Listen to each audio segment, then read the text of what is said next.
Intermediate ప్రథమ సంవత్సరంలో భాగంగా ఉద్యోగిత సిద్ధాంతాలు ప్రభుత్వ విత్త శాస్త్రము పాఠ్యాంశం నుంచి మనం ప్రభుత్వ విత్త శాస్త్రం అంటే ఏంటి, ఇందులో ప్రభుత్వ విత్త శాస్త్రంలో ప్రధానంగా 3 అంశాలు ఉంటాయి.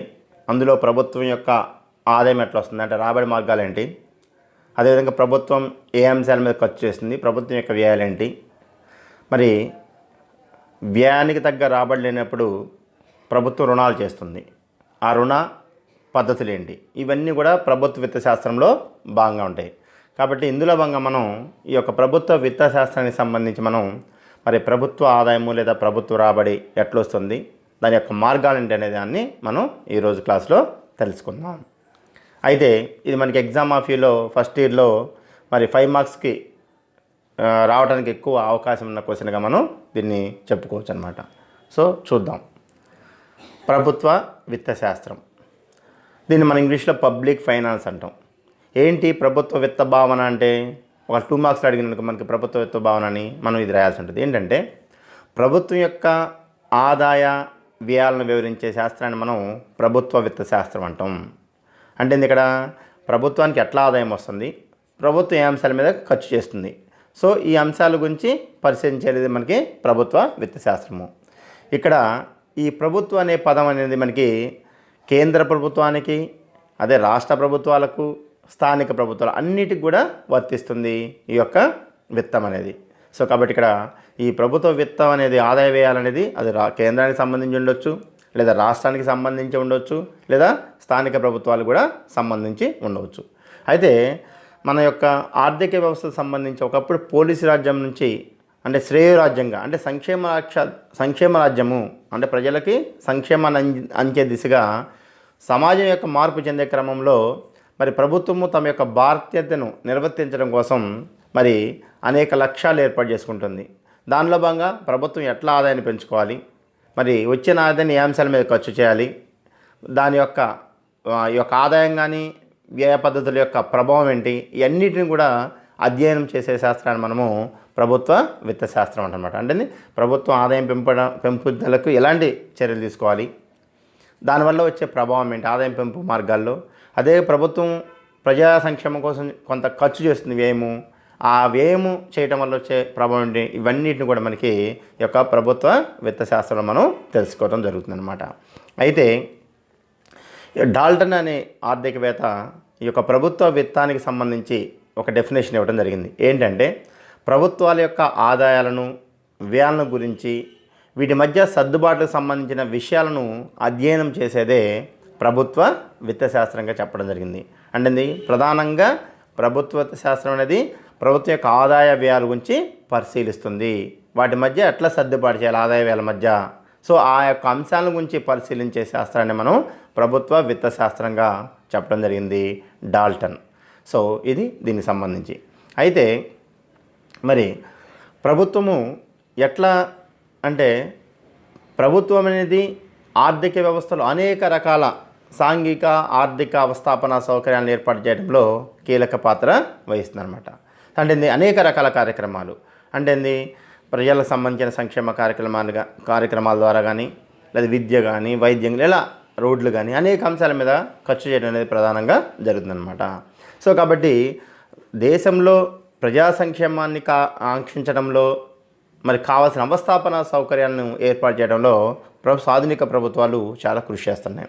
సో కాబట్టి ఈ యొక్క స్థూలార్థ శాస్త్రంలో ముఖ్య అంశమైన ఈ యొక్క ప్రభుత్వ విత్తంలో మనందా చెప్పినట్టు ఈ ప్రభుత్వ విత్తంలో ప్రధానంగా 3 అంతర్భాగాలుగా చెప్పుకుంటున్నాం. మనం ఏంటి అంటే ప్రభుత్వం రాబడి ఎట్లా వస్తుంది, వచ్చిన రాబడిని ఎట్లా వ్యయం చేస్తుంది, రాబడికి తగిన వ్యయానికి తగిన రాబడి లేకపోతే ప్రభుత్వం రుణాలు చేయవలసి వస్తుంది. సో కాబట్టి ప్రభుత్వ రాబడి, ఈ యొక్క ప్రభుత్వము, ఈ ప్రభుత్వ రుణాలు అనేవి ప్రభుత్వ విత్తంలో ఒక అంతర్భాగంగా ఉంటాయి అన్నమాట. సో వీటిని అర్థం చేసుకోవడం ద్వారా మనం ప్రభుత్వ విత్త శాస్త్రాన్ని మనం అవగాహన చేసుకోవడానికి ఇక్కడ అవకాశం కలుగుతుందన్నమాట. సో ఇది ప్రభుత్వ విత్త శాస్త్రానికి సంబంధించి. సో ఇందులో ప్రధాన అంశమైన మనం ప్రభుత్వ ఆదాయం అంటే ఏంది, లేదా ప్రభుత్వ రాబడి అంటే ఏంది, ప్రభుత్వం తన యొక్క రాబడి మార్గాలను ఎట్లా పొందుతుంది అనే అంశాల గురించి మనం ఇప్పుడు తెలుసుకుందాం. మనకి ఎగ్జామ్ ఆఫ్ యూలో 5 మార్క్స్ అడుగుతాడు, ప్రభుత్వ రాబడి మార్గాలను వివరించండి అంటాడు. అప్పుడు మనం ఇదంతా ఇప్పుడు చెప్పుకునేదంతా రాయాల్సి ఉంటుంది అనమాట. లేదా ప్రభుత్వం యొక్క ఆదాయ మార్గాలను వివరించండి అనే అడగడానికి అవకాశం ఉందన్నమాట. సో ఇది అయితే ప్రభుత్వం యొక్క ఆదాయము మనం ఇందాక చెప్పుకున్నట్టు మరి శ్రేయోరాజ్యం అంటే పోలీసు రాజ్యం నుంచి శ్రేయోరాజ్యం దిశగా సంక్షేమ రాజ్యం దిశగా ఆధునిక ప్రభుత్వాలు మరి కృషి చేస్తున్నాయి. కాబట్టి తమ యొక్క విధులని మరి సమర్థవంతంగా సక్రమంగా నిర్వహించాలంటే ప్రభుత్వాలకి మరి భారీ స్థాయిలో ఆదాయం అవసరం, అంటే రాబడి అవసరం. సో దానికోసం ఏం చేస్తుంది ప్రభుత్వము? ప్రజల మీద మరి పన్నులు విధించడం ద్వారా లేదా ప్రజల నుంచి ఇతర మార్గాల్లో ఆదాయాలను పొందడం అనేది ప్రధానంగా జరుగుతుందన్నమాట. సో కాబట్టి ఇట్లా ప్రభుత్వము వివిధ మార్గాల ద్వారా పొందే ఆదాయాన్ని లేదా రాబడిని మనం ప్రభుత్వ రాబడి అంటాం. ఏంటి అంటే ప్రభుత్వాలు ఆర్థిక వ్యవస్థలో అవస్థాపన సౌకర్యాలని కల్పించడం కోసం లేదా సంక్షేమ కార్యక్రమాలు కానీ తన యొక్క విధులను కానీ నిర్వర్తించడం కోసం మరి ఆదాయం అనేది అవసరం ఉంటుంది, అంటే రాబడి అవసరం ఉంటుంది. ఈ రాబడి అనేది ఎట్లా చేస్తే పన్నుల ద్వారా కావచ్చు లేదా ఇతర మార్గాల ద్వారా ప్రజల నుంచి సమకూర్చుకుంటుంది ఆదాయము. ఇట్లా వివిధ మార్గాల ద్వారా ప్రభుత్వం పొందే రాబడిని మనం ప్రభుత్వ రాబడి అంటున్నాం.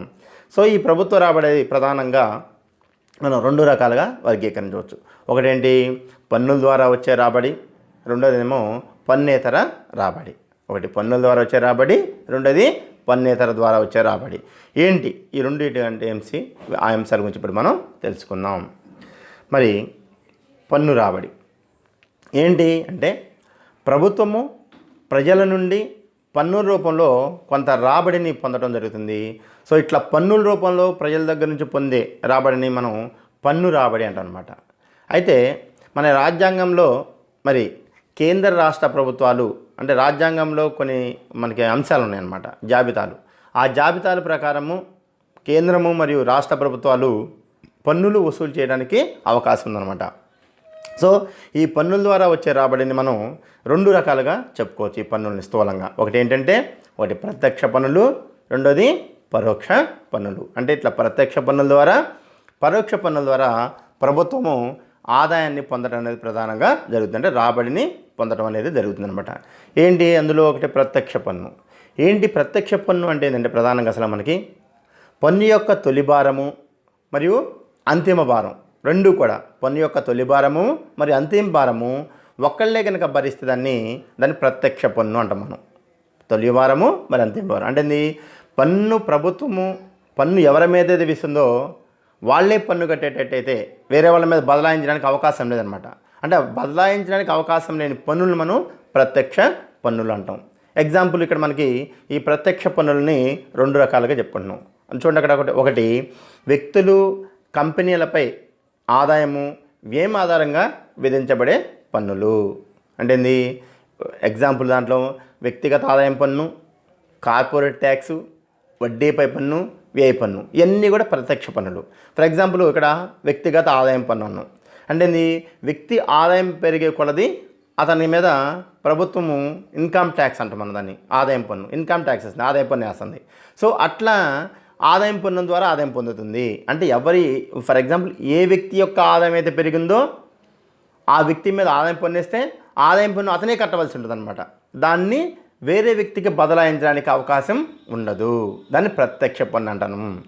ఆదాయం పన్ను కానీ ప్రత్యక్ష పన్నే, కార్పొరేట్ పన్ను ప్రత్యక్ష పన్నే, అదే వడ్డీపై పన్ను కూడా అదేవిధంగా వ్యయంపై పన్ను ఇవన్నీ కూడా ప్రత్యక్ష పన్నుకి ఉదాహరణ. అంటే ఏ అనే వ్యక్తి ఉన్నాడు, ఏ అనే వ్యక్తి యొక్క ఆదాయము 5 లక్షలు ఉందనుకున్నాం ఫర్ ఎగ్జాంపుల్.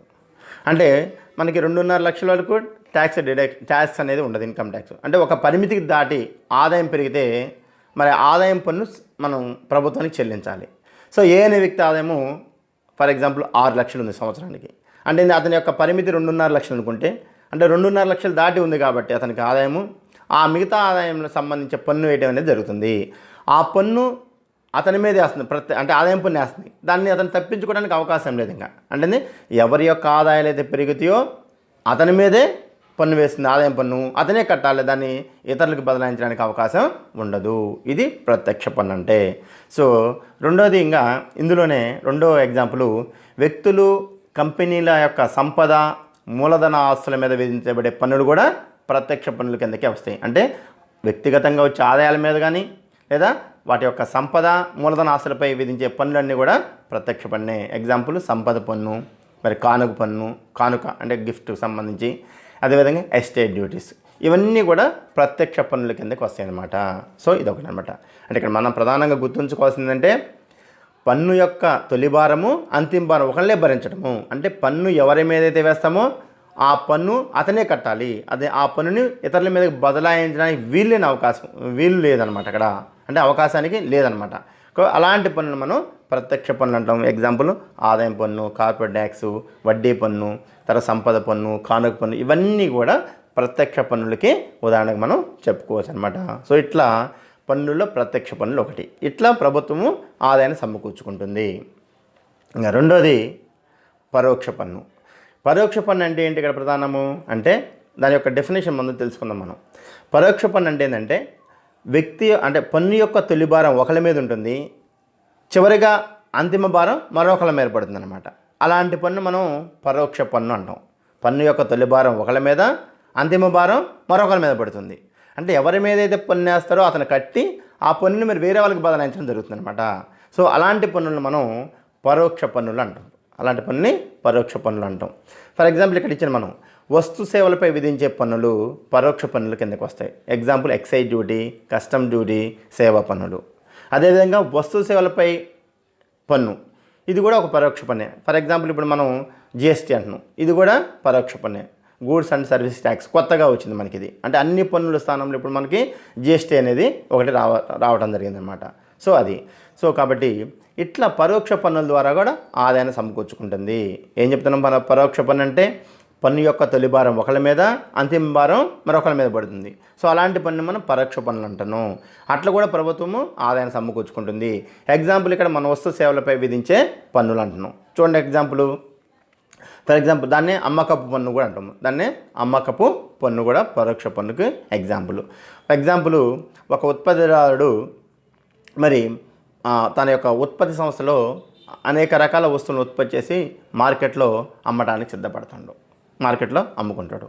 సో అతను అమ్ముకొని లాభాలు గడిస్తుంది కాబట్టి ఆ యొక్క అమ్మకానికి సంబంధించి అమ్ముకోవాలంటే మార్కెట్లోకి ప్రభుత్వం అతనికి అమ్మకం పన్ను అనేది విధిస్తుందన్నమాట. ఫర్ ఎగ్జాంపుల్ మనకి మార్కెట్లో ఇప్పుడు ఒక పెన్నే ఉంది.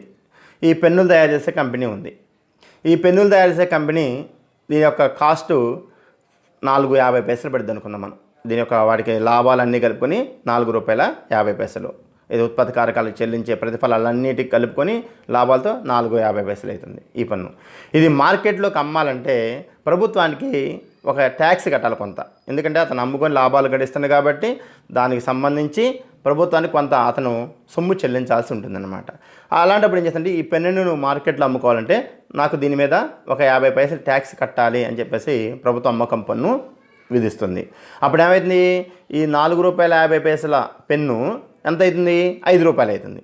అంటే దీన్ని మార్కెట్లోకి అమ్ముకోవాలంటే అతను ముందుగా ప్రభుత్వానికి 50 పైసలు చెల్లించాలి, 50 పైసలని చెల్లించాలి. సో కాబట్టి ఏం చేస్తాను? ఈ ₹4.50 పెన్నుకి అతను ₹50 ప్రభుత్వానికి ఫస్ట్ అమ్మకందాడు అంటే ఉత్పత్తిదారుడు చెల్లిస్తాడు మార్కెట్లో అమ్ముకోవడం కోసం.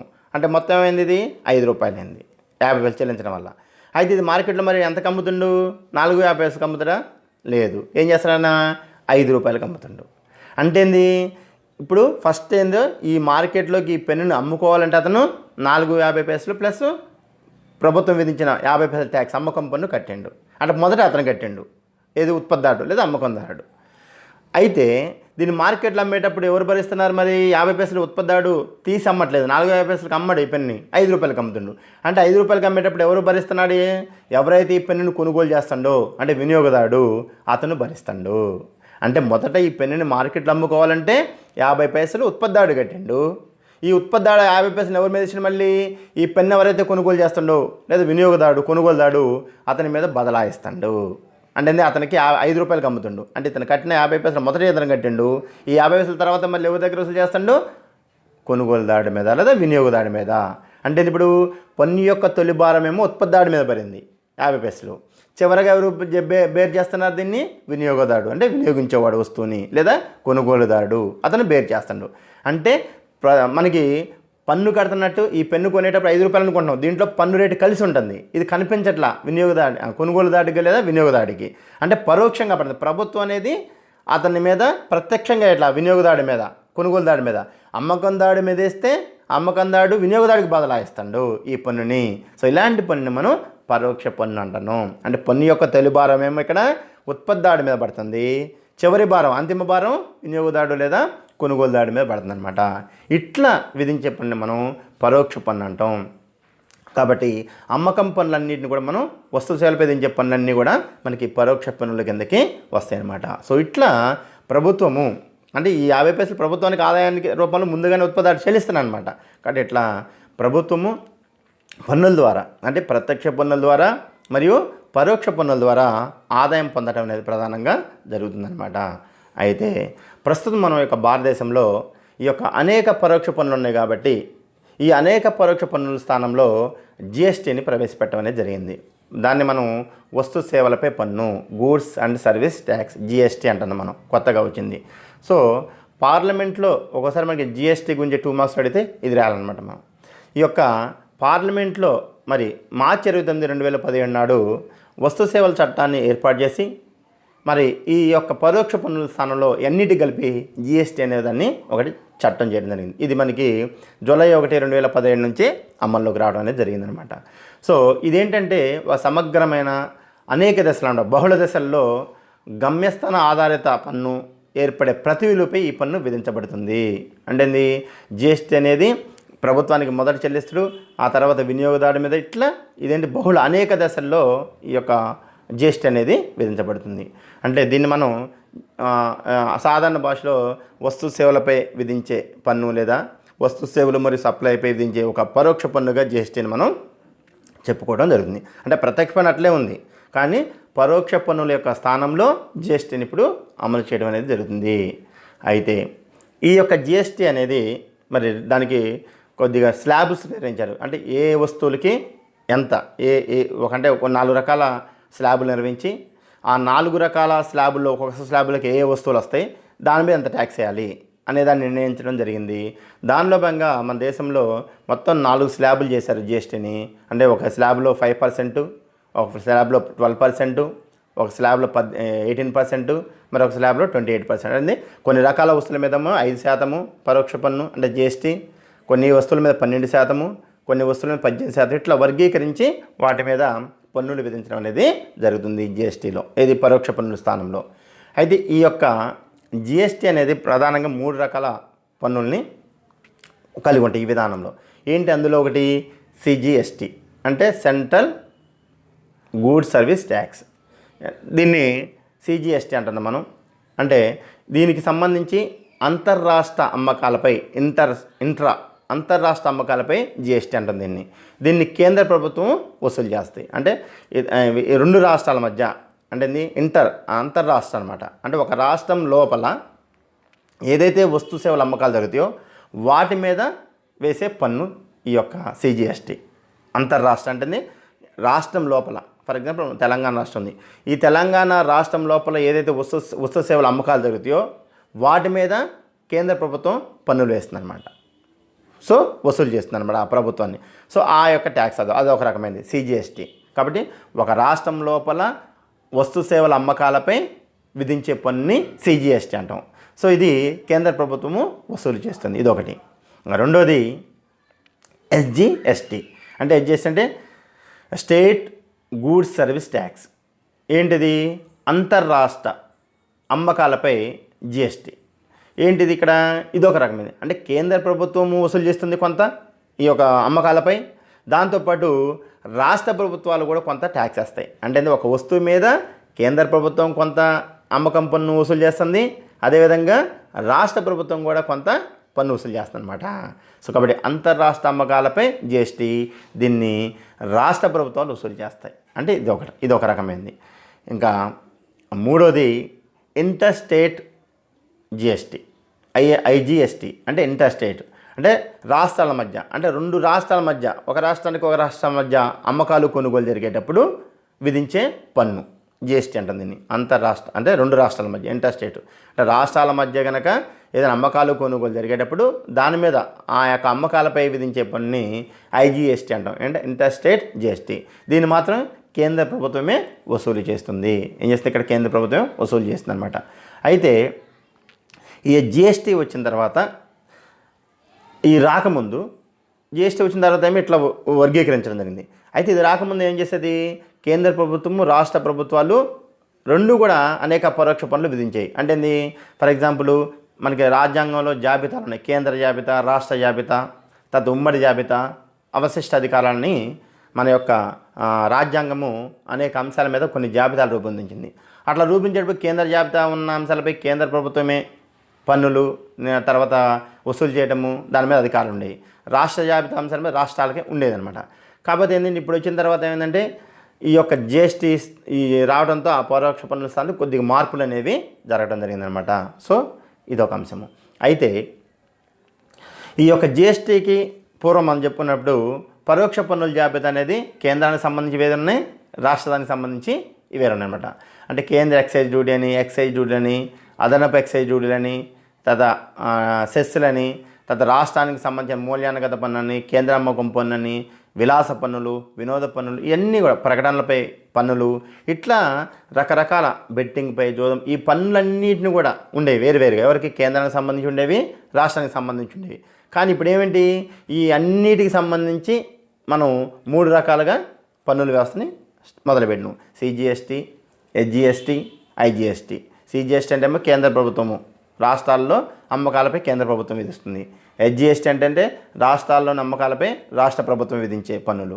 ఐజిఎస్టీ అంటే ఇక్కడ 2 రాష్ట్రాల మధ్య అమ్మకాలు జరిగేటప్పుడు కేంద్ర ప్రభుత్వం వసూలు చేసే పన్నులు. ఇట్లా ఈ 3 అంశాలని తీసుకోవడం జరిగింది.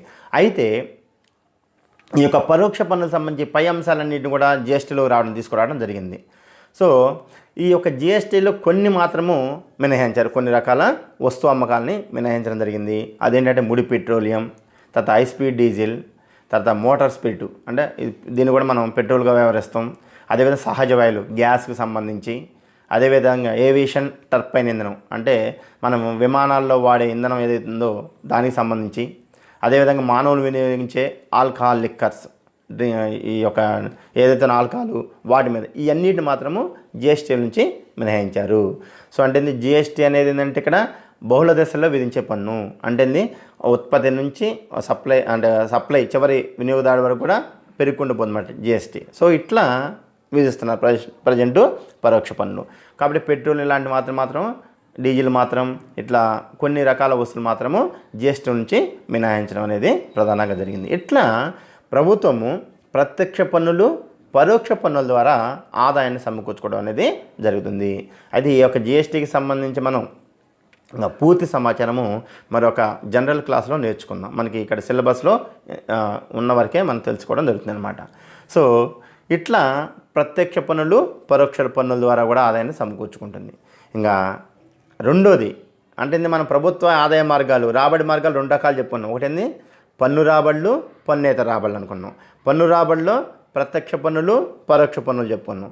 అదే పన్నేతర రాబడులు ఇప్పుడు మనం కొన్ని అంశాలు ఉన్నాయి ఆదాయ మార్గాలు. అవేంటి అంటే అందులో ఒకటి అంటే ప్రభుత్వానికి ఇతర మార్గాల ద్వారా వచ్చే ఆదాయాన్ని మనం పన్నేతర రాబడులు అన్నాం. అందులో ఒకటి పాలనా సంబంధమైన రాబడులు. ఏంటి అంటే ప్రభుత్వము ప్రజలకు కొన్ని పాలనా సంబంధిత సేవలను అందించడం ద్వారా ప్రభుత్వానికి కొంత ఆదాయం వస్తుంది. అది పాలనా సంబంధమైన రాబడి చెప్తాం. ఎగ్జాంపుల్ లైసెన్స్ ఫీజు, ట్యూషన్ ఫీజులు, పెనాల్టీలు, ప్రత్యేక విధింపులు ఇలాంటివి అనమాట. ఎగ్జాంపుల్ లైసెన్స్ ఫీజు ఉంది. ఫర్ ఎగ్జాంపుల్ డ్రైవింగ్ లైసెన్స్ ఉందనుకోండి, దానికి కొంత ఫీజు చెల్లిస్తాం. అందుకంటే అలాంటి ట్యాక్స్ కాదు, ఫీజు అనమాట. అదేవిధంగా ట్యూషన్ ఫీజులు అంటే స్కూల్కి సంబంధించి ఇలాంటివి. అదేవిధంగా పెనాల్టీలు అంటే ఏంటి, ఫర్ ఎగ్జాంపుల్ జరిమానాలు వేస్తారు. ఏంటి ఇక్కడ మనం ఫర్ ఎగ్జాంపుల్ 2 వీలర్ మీద పోతున్నాం, హెల్మెట్ లేకుండా ప్రయాణిస్తున్నాం. హెల్మెట్ లేకుండా ప్రయాణిస్తే ఒక 500 రూపాయలు జరిమానా అనుకోండి, పెనాల్టీ అనుకోండి. ఆడేంటి ట్యాక్సీ కాదు అది. అంటే అతను సరైన రూల్స్ని పాటించినందుకు గాను అక్కడ జరిమానా వేస్తాయి. అదే కూడా ప్రభుత్వానికి ఆదాయానికే పోతుంది అనమాట, పెనాల్టీ వేస్తుంది. ఒకవేళ ఒక్కోసారి మనకి ఎగ్జామ్స్ సంబంధించిన అనుకోండి, ఒక నిర్మిత డేట్ ప్రకారం ఎగ్జామ్ ఫీజు విద్యార్థులు చెల్లించాలి.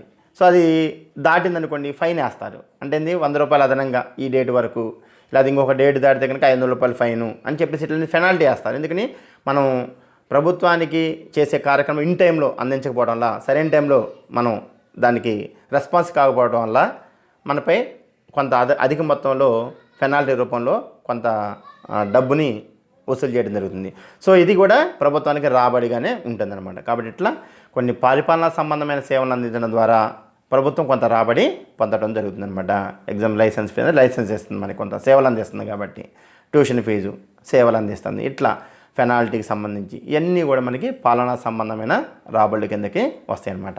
ఇంకా రెండోది వాణిజ్య రాబడులు.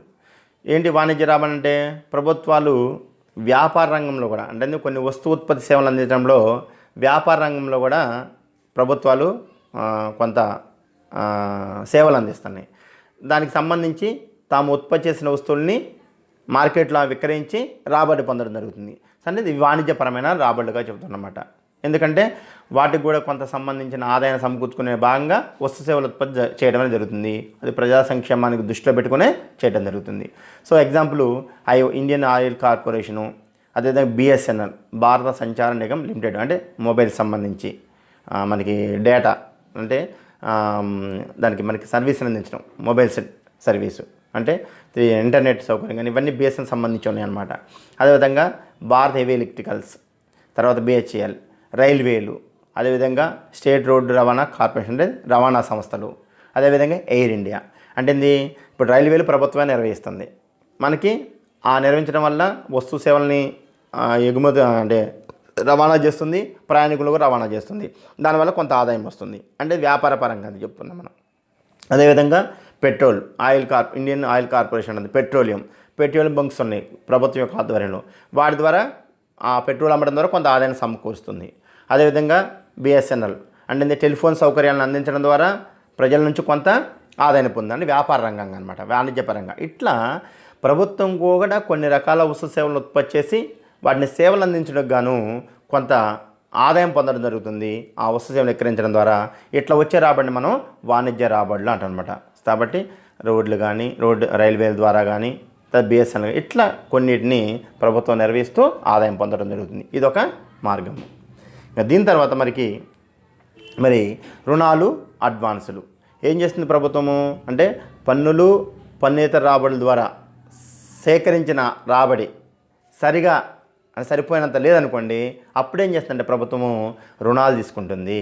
అంటే రుణాల ద్వారా కూడా ఆదాయం పొందుతుంది అన్నమాట. ఇక్కడ మనకు అర్థం అంటే ఈ రుణం అనేది దేశంలో విత్త సంస్థల నుంచి అనేక విత్త సంస్థలు ఉన్నాయి. అంటే బ్యాంకింగ్ కానీ, ఇన్సూరెన్స్ కంపెనీలు కానీ ఇలాంటి వాటి నుంచి కూడా రుణాల రూపంలో డబ్బులు తీసుకుంటుంది ప్రభుత్వం. అదేవిధంగా ప్రజల నుంచి కూడా తీసుకుంటుంది. అంటే బాండ్స్ని రిలీజ్ చేస్తుంది. పోస్ట్ ఆఫీస్ సంబంధించిన బాండ్లు కానీ సేవింగ్ డిపాజిట్ రూపంలో తీసుకొని అట్లా కూడా ఆదాయాన్ని సమకూరుస్తుంది. అదేవిధంగా విదేశీ ప్రభుత్వాల నుంచి కూడా రుణాలు తీసుకుంటుంది. అంతర్జాతీయ ఆర్థిక సంస్థలు ఉన్నాయి మనకి, ఇంటర్నేషనల్ మానిటరీ ఫండ్ అని, ప్రపంచ బ్యాంక్, ఇట్లా వీటి దగ్గర నుంచి కూడా రుణాలు తీసుకుంటుంది. అంటే ప్రభుత్వానికి ఈ పన్నుల ద్వారా పన్నేతర రాబడి ద్వారా వచ్చిన ఆదాయం సరిపోనప్పుడు ఏం చేస్తుందంటే ఇది అనేక దేశంలో ఉన్న విత్త సంస్థల నుంచి కానీ దేశంలో ప్రజల నుంచి కానీ అంటే బాండ్ రూపంలో సెక్యూరిటీలు పెట్టి రుణాలు తీసుకుంటుంది అనమాట. అదేవిధంగా విదేశీ ప్రభుత్వాల నుంచి తీసుకోవచ్చు. అదే అంతర్జాతీయ ఆర్థిక సంస్థ నుంచి కూడా రుణాన్ని సేకరించుకొని ఆదాయాన్ని సమకూర్చుకుంటుంది. సో ఇదొక అంశం అన్నమాట. కాబట్టి పాలనా సంబంధమైన రాబడులు ఉంటున్నాయి, వాణిజ్యపరమైన రాబడులు, ఇట్లా రుణాలు, అడ్వాన్సుల ద్వారా కూడా ప్రభుత్వము మరి రాబడిని పెంపొందించుకుంటుంది, అంటే ఆదాయాలు పెంపొందించుకుంటుంది. ఇంకా దాంతోపాటు గ్రాంట్స్ ఇన్ ఎయిడ్ అంటే గ్రాంట్లు పొందుతుంది. ఏంటి గ్రాంట్లు అంటే?